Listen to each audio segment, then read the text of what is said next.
यह लगभग साफ हो गया है कि दिल्ली की सत्ता में बीजेपी 27 साल के बाद में वापसी करने जा रही है। अरविंद केजरीवाल की आम आदमी पार्टी सत्ता की हैट्रिक लगाने में फेल होती नजर आ रही है। अब सबसे बड़ा सवाल यह है कि दिल्ली में बीजेपी का मुख्यमंत्री कौन होगा। वो कौन से फैक्ट्स हैं जिनके आधार पर बीजेपी अपने अगले मुख्यमंत्री का नाम फाइनल कर सकती है।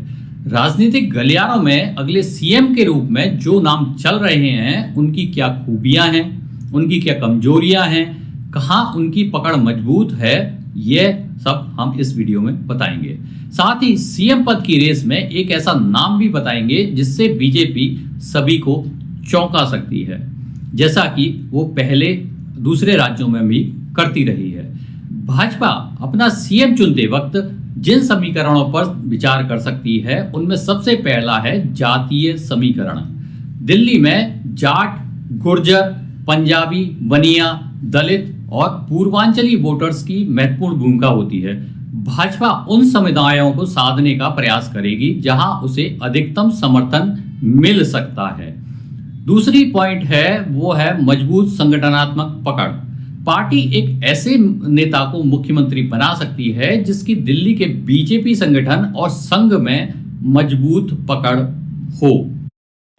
भाजपा नेतृत्व खासकर नरेंद्र मोदी और अमित शाह पूरी तरह चौंकाते हुए दिल्ली में मुख्यमंत्री चुन सकते हैं, जैसा कि यूपी में योगी आदित्यनाथ, राजस्थान में भजनलाल शर्मा, एमपी में मोहन यादव, छत्तीसगढ़ में विष्णुदेव साय के रूप में सामने आया था।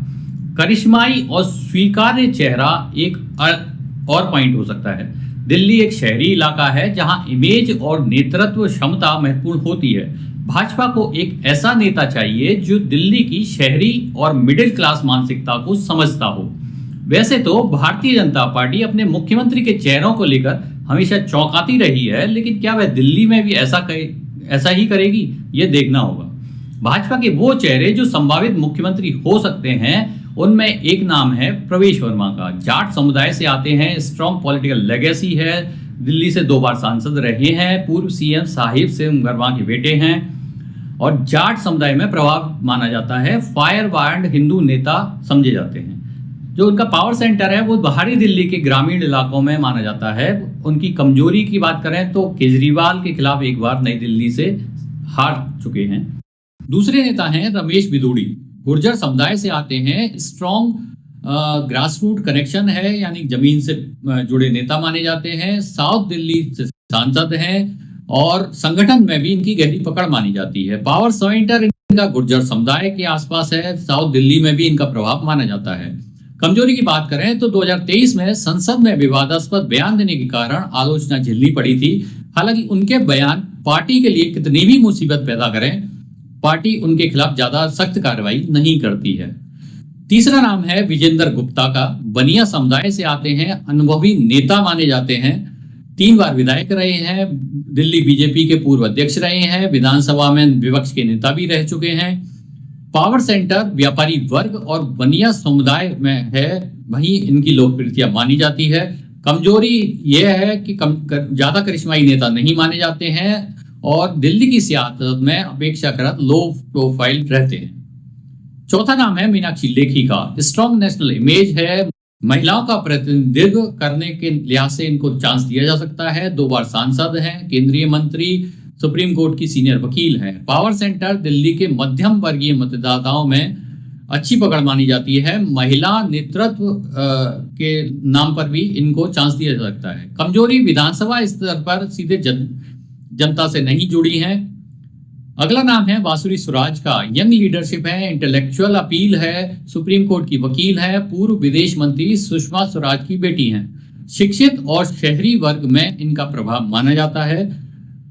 युवाओं और शहरी मतदाताओं के बीच में इनकी लोकप्रियता है। कमजोरी की बात करें तो पहली बार चुनाव लड़ रही हैं और संगठन में गहरी पकड़ भी नहीं है।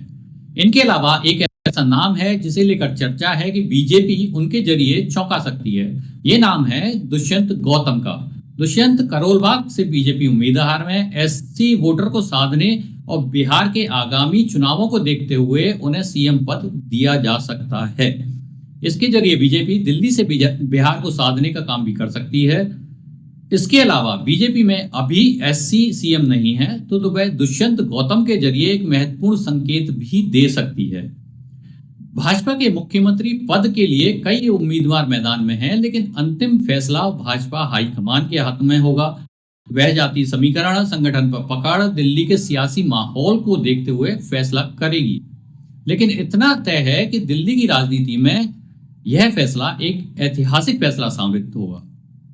अगर आपको वीडियो पसंद आया हो तो लाइक करें, शेयर करें और सब्सक्राइब करें, और कमेंट करके हमें बताएं कि आप दिल्ली के चुनाव को लेकर, दिल्ली के अगले मुख्यमंत्री को लेकर क्या सोचते हैं। धन्यवाद।